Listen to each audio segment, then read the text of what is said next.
naging bahagi ang homepage sa second season launching ng Landmarks, the first travel and history show of Net25 shot in high definition.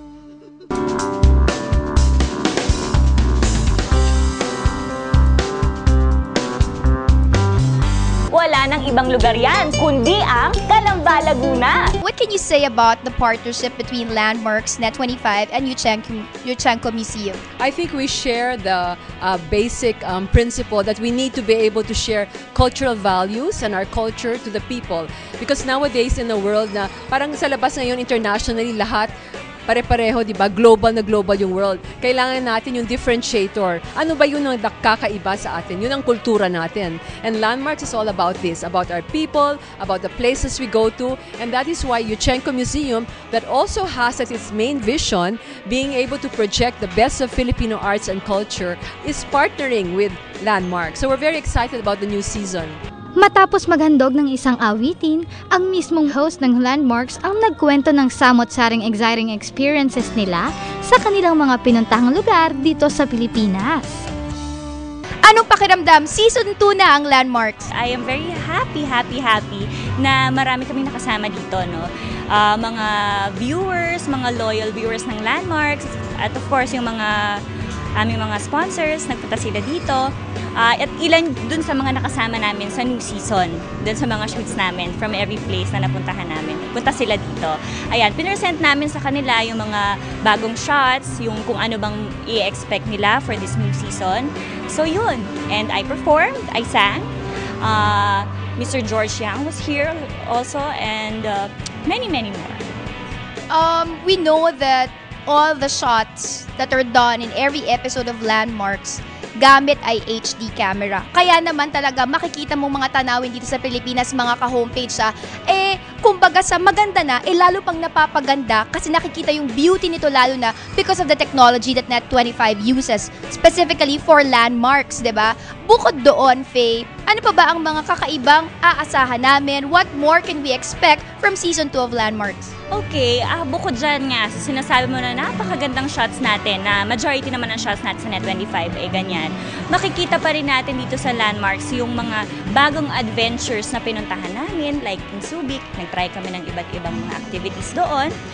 Meron naman kami pinuntahan sa Tanay na alam natin ang Tanay, bulubunduking lugar yan.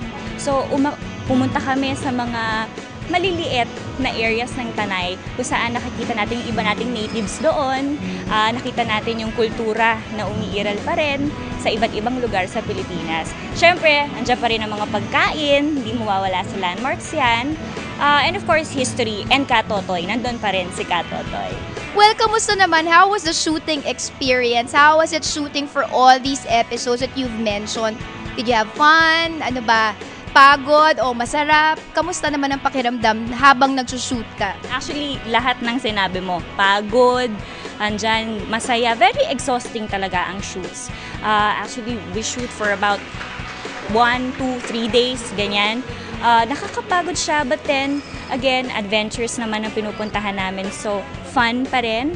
And we always make it a point to go home happy and fulfilled, lahat yung buong team.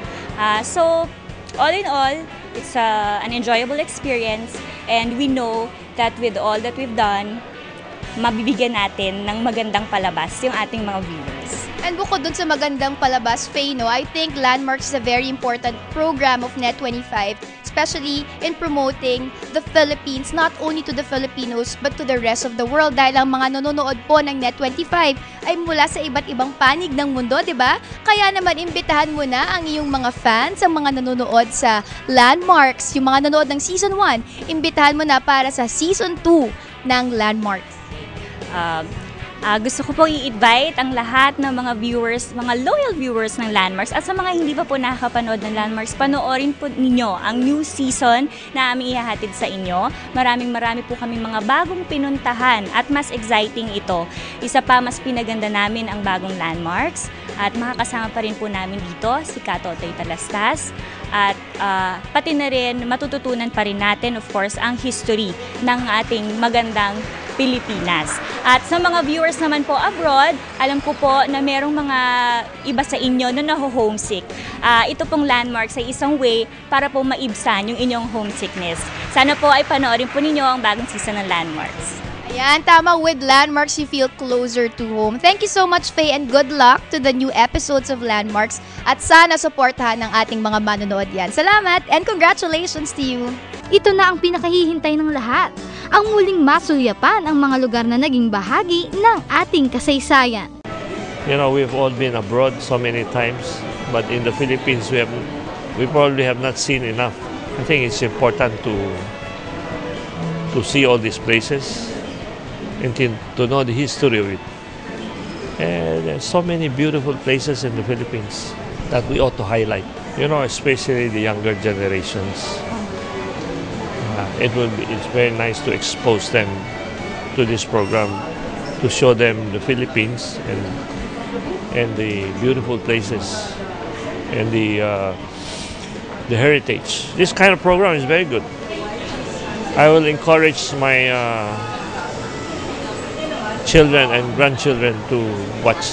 Kaya wag nang mainip. Abangan na sa darating na linggo ang muling paglalakbay ng Landmarks at muli natin silang samahan sa makabuluhang pamamasyal at pagtuklas ng mga kwentong bubuhay sa ating kasaysayan at kultura.